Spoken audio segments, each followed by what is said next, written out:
Good evening, Fantasy Bat Hour. I know it's been a few weeks. Life has just been crazy, but I hadn't forgotten about your requests.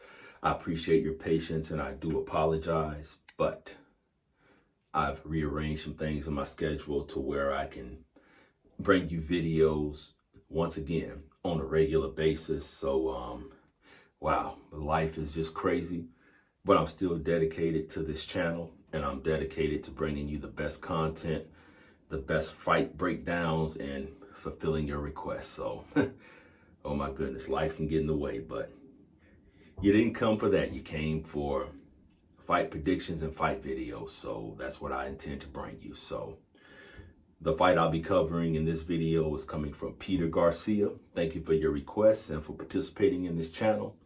And I do appreciate your requests. I know it's been a while. And the fight he wanted me to cover is Shakur Stevenson versus Acelino Freitas. Very interesting fight stylistically, and I'll just start off by saying that I always favor the technicians, I always favor the boxers, and I always favor the ones with the speed. Now, with that being said, Acelino Freitas, he was a fierce fighter, a very tough guy. And he wasn't afraid to get in there and mix it up.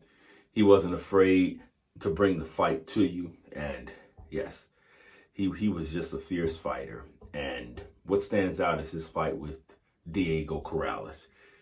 He did quit in that fight. He forfeited in that fight, but he was giving Corrales all he could handle until Chico just proved to be too much to him, so too much for him. I do realize that here lately, Shakur Stevenson has been receiving a lot of criticism about his recent performances. Fans are starting to call him boring.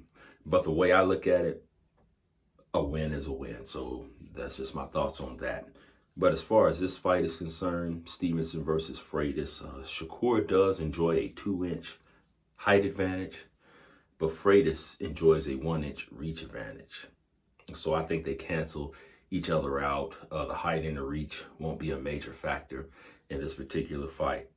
But what I do see as being a factor is Shakur's superior footwork, his superior hand speed altogether, his jab, and just his overall boxing skills. Now, don't get me wrong, Acelino Freitas does know how to make a fight out of it. He can force boxers to fight his particular fight. He's more exciting, more crowd-pleasing, and more explosive than Shakur Stevenson. But once again, as I'm always preaching, the styles makes fights, and I feel like Acelino Freitas would have a very difficult time in this fight. I see Acelino Freitas becoming extremely frustrated in this fight, and I just see Shakur Stevenson having all the advantages in this fight.